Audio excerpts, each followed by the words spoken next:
It starts with a single sentence that should never have been printed. February 16, 1990. The New York Post hits the stands with a front page that still feels like a crime scene. A massive photograph of Donald Trump, and beneath it, 5 words that would brand a woman for life. Asterisk, best sex I've ever had. The quote is blamed on a 26-year-old beauty queen from rural Georgia named Marla Maples. She has spent the rest of her life gently denying she ever said it. He has spent the rest of his life smiling about it. But the headline was never really about sex. It was the opening shot of something far colder. What looked like a tabloid fairy tale, the glamorous affair, the dramatic ski slope confrontation, the Plaza Hotel wedding with 1,000 guests, the billionaire and the Southern belle was underneath. One of the most one-sided power arrangements of the 1990s. A prenuptial agreement forced to the final hours, a confidentiality clause designed to erase her voice, a financial structure that protected him completely while leaving her exposed, and a pattern of control that began long before the vows and continued long after the divorce. This is the story of Marla Maples and Donald Trump that the headlines never fully told. Not the scandal, not the wedding. The structure underneath it all, the part that was much nastier than you thought. Marla Ann Maples was born on October 27, 1963, in the tiny town of Cohutta, Georgia, near the Tennessee border. Her father, Stanley, was a real estate developer, a county commissioner, a singer, and a part-time Elvis impersonator. Her mother, Ann, had been a model. Marla grew up, the adored only child in a world of beauty pageants, church Sundays, and Southern charm.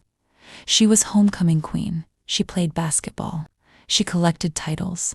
Miss Resaca, beach poster girl, first runner-up for Miss Georgia USA, Miss Hawaiian Tropic. She briefly attended the University of Georgia before leaving for New York in the mid-1980s, with the classic dream modeling acting, something bigger than Cohutta. She was everything the tabloids would later contrast with Ivana Trump, where Ivana was sharp-edged, European, ambitious, and tightly controlled. Marla was soft-spoken, blonde, Bible Belt, sincere. A woman who spoke openly about God and psychics in the same conversation and described herself as just a little girl inside this grown-up body. They met, according to Marla, around 1984 or 1985. She has said she first noticed him at various New York events and they exchanged polite hellos. The relationship deepened while Trump was still very much married to Ivana. By the late 1980s, it had become an open secret in certain Manhattan circles, even if the wider public did not yet know her name. Then came Aspen, December 1989. Trump takes the family, Ivana and the children, skiing in Colorado. Marla is also there. Accounts differ on how deliberate the overlap was, but the confrontation is not in dispute. At Bonnie's, the mountaintop restaurant, Ivana and Marla come face to face. Words are exchanged. Ivana, in her distinctive accent, reportedly delivers a sharp insult. Onlookers stare. Trump is caught between the two women. Ivana skis away. The marriage, already cracking, is now publicly detonating. The tabloids explode. Liz Smith's column, The New York Post, The National Enquirer. Suddenly, Marla Maples is the most famous other woman in America. She hides, she wears disguises. She spends time with Peace Corps volunteers in Guatemala under a false name. Photographers stake out every location. Her publicist's phone bill becomes legendary. In the middle of the frenzy, that best sex I've ever had headline lands. Whether Marla actually said those exact words or whether the line was shaped and amplified by others, including, according to some reporting, Trump himself, it cemented the public narrative. This was raw, physical, scandalous. Trump, the ultimate brand manager, did not exactly run from it. Ivana files for divorce. The battle is brutal. There is an existing prenup, revised in 1987. Ivana challenges it. Accusations fly in both directions. In the end, they settle. She receives a substantial sum, properties, and support for the children. Trump moves on, at least publicly. But the relationship with Marla is far from smooth. There are breakups. At one point, people close to them say, he ends things with a FedEx letter. He tells interviewers about wild times in Europe with models. He also speaks about how frightening the single life feels during the height of the AIDS crisis. For a man who thrives on control and has well-known germophobic tendencies, monogamy has its practical attractions. By 1993, two powerful forces converge. First, Marla is pregnant. Tiffany Trump is born on October 13, 1993. Trump's parents, more traditional in their outlook, are not pleased about a child born outside of marriage. Second, Trump's business empire is in serious trouble. The casinos are drowning in debt. Creditors have him on a tight allowance. The yacht is gone or going. His stake in the plaza is under pressure. He needs the appearance of stability if he wants to calm bankers or eventually take anything public.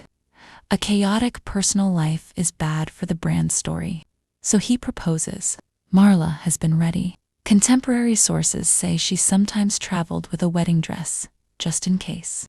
She wants the marriage. She believes in the love. Or she wants the security. Or both. Human beings are rarely simple, but there is a condition. The prenup? In the fall of 1993, with the wedding date locked and roughly 1,000 guests already invited to the Plaza Hotel, the lawyers produce the document. Trump's side is immovable. Marla's side pushes hard. She reportedly wanted something in the range of $25 million. What she received was far colder. According to the agreement later examined in detail by Vanity Fair in 2019, which obtained the document, if they separated within 5 years, Marla would receive $1 million, plus another $1 million toward the purchase of a house. No meaningful ongoing alimony. Child support for Tiffany was set at $100,000 per year and would stop at age 21 or earlier. If she took a full-time job, joined the military, or joined the Peace Corps, Marla waived claims to future income and inheritances. In the same documents, Trump lists his net worth at approximately Maples has about $100,000. Accountants attach a careful note. They have not audited the figures. The asset values are those estimated by Trump himself. This is the same period when independent reporting and later analyses show enormous losses, hundreds of millions of dollars in certain years. He is absent from the Forbes list for stretches of the early 1990s. Billionaire image is being actively maintained. Marla's team fights. Trump will not budge. Multiple accounts describe pressure continuing into the final days and even the final hours. One source told Vanity Fair, Marla was under duress. Donald's position was, without the prenup, he wasn't going to get married. She signs. She later tells a journalist that they plan to tear it up and renegotiate. After a few years of marriage, that renegotiation never happens. There is also a sweeping confidentiality clause. She cannot write a memoir, give interviews that detail the private life of the marriage, publish diaries, or depict their relationship in any way. Breach would cause him irreparable damage. Years later, when a memoir titled, All That Glitters Is Not Gold*, is announced with a major publisher around 2000, it is quietly killed by mutual agreement. The NDA holds. This is the Nastier architecture. The public sees a fairy tale wedding. The private contract treats the marriage like a short-term deal with the exit, already priced, and her voice, already restricted. December 20th, 1993, the Plaza Hotel, the Grand Ballroom. Reports say around 1,000 guests. Rosie O'Donnell, O.J. Simpson, Jeffrey Epstein is among those present. According to later accounts, Marla wears a striking gown. Trump looks triumphant in the photographs. Tiffany is only 2 months old. For a while it appears it might work. Marla appears at pageants. He owns Miss Universe, Miss USA. They make cameos together. She designs a maternity clothing line. She tries to build a career inside the Trump orbit. But the power imbalance is structural from the first day. He controls the money, the brand, the access, and the narrative. She is the second wife who arrived through scandal. The children from the first marriage have their own established world. The lifestyle is gilded and relentless. Marla later says she often felt she was playing a role, that they differed deeply on how they saw the world and how to raise their child, and that the luxury never fully felt like home. Then 1996 arrives. April 16, 1996. Sidant, AMA, deserted. Beach near Mar-a-Lago. Police officer on patrol discovers Marla Maples and one of Trump's bodyguards, Spencer Wagner, under a lifeguard stand. Both deny any affair. Marla's explanation at the time: she needed to relieve herself, and the bodyguard was standing watch. Wagner initially offers a similar account. The National Enquirer runs with it anyway. Shock for Trump. Marla caught with hunk. Trump is furious. According to accounts, he threatens the paper. Then he gives an interview, insisting he loves his wife. Wagner is fired several months later. Later still, Wagner sells a different version of events to another tabloid claiming a secret affair. Trump sues him for breaching a confidentiality agreement. Wagner's life unravels. His ex-wife would later say the scandal destroyed him. He dies of an overdose in 2012. Whether anything physical occurred on that beach is something only the people present truly know, and they have given conflicting or denying accounts. What is undeniable is the damage. The marriage is wounded in public. Sources say Trump does not want to look like the cuckolded husband immediately. He waits. They separate in May 1997. The divorce is finalized on June 8, 1999. The prenup largely holds. Marla receives what was contractually agreed. The confidentiality provisions remain in force. Tiffany is still very young. The public narrative becomes one of differing views and eventually amicable enough co-parenting. Marla largely remains quiet about the intimate details of the marriage. She pursues acting, music, wellness, spirituality, and speaking. She appears on Dancing with the Stars. She raises Tiffany largely away from the full intensity of the spotlight that the older Trump children experienced. Look closely at the pattern. The affair begins in secrecy while he is married. It explodes through a public confrontation he helped create by having both women in the same location. The media frenzy is intense, and Trump has always understood how to ride and shape tabloid energy. The best sex line becomes part of his personal myth, even as it reduces her to a sexual headline. When marriage becomes useful, pregnancy, family pressure, business optics, but only with a contract that heavily favors him and permanently limits her voice. She is under time pressure and deep emotional investment. He holds almost all the leverage. During the marriage, her identity is largely folded into his brand.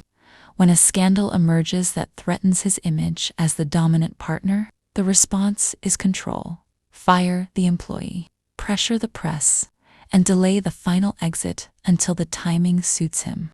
Afterward, the NDA keeps the fullest version of her side off the market. The memoir dies. She is contractually bound.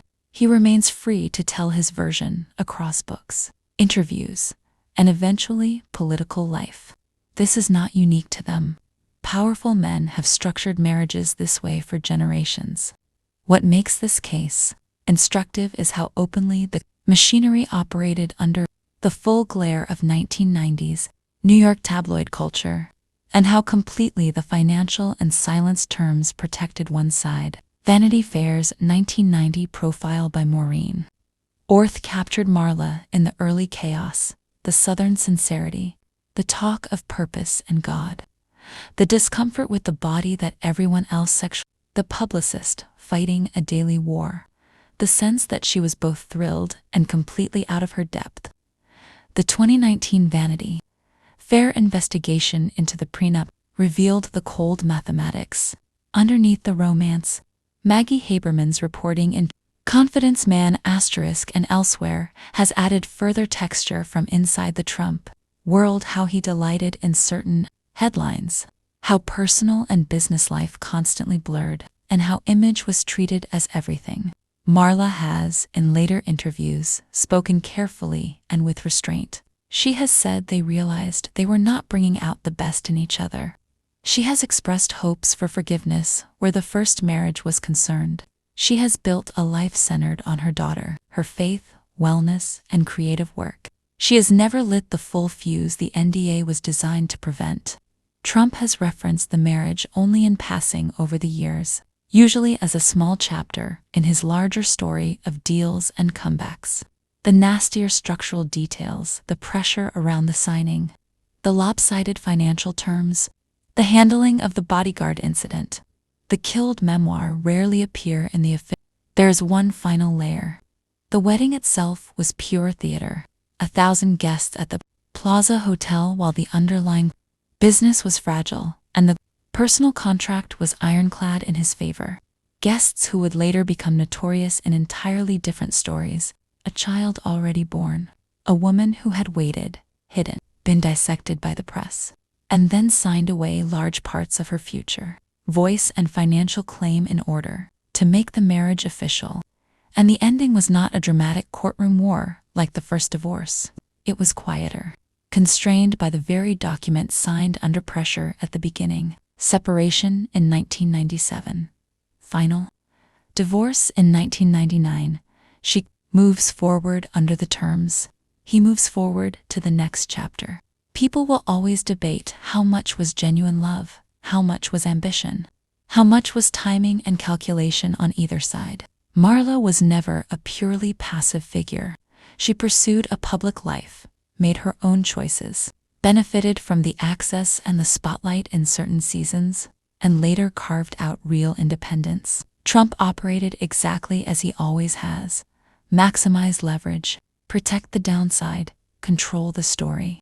But when you stack the full timeline, the ski slope in Aspen, the explosive headline, the pregnancy, the last-minute prenup battle, the beach at 4 a.m., the silence clause, the aborted book, the marriage, looks less like a great romance that simply ran its natural course and more like a high-stakes transaction whose human cost was unevenly distributed. The ring, the dress, the plaza ballroom, the flashing cameras, that was the beautiful surface. Underneath was a document that priced the exit early, capped her upside, and tried to own the narrative forever. That is the part that was much nastier than the standard telling. The standard telling gives you the scandal, the glamorous wedding, the divorce, and the daughter who grew up well. The deeper cut gives you the leverage, the duress, and the quiet ways power writes the rules before the vows are even spoken. Marla Maples entered the story as the exciting other woman. She exited it bound by terms that ensured the fullest version of her experience would remain private. Donald Trump entered and exited as the man who structured the deal. The pattern is not subtle once you look carefully. It repeats in different forms across different relationships, in different decades. And the documents, the contemporary reporting, and the deliberate gaps where her voice was contracted away are still there, waiting for anyone willing to read them closely. That is the real story, not the headline, the structure underneath it.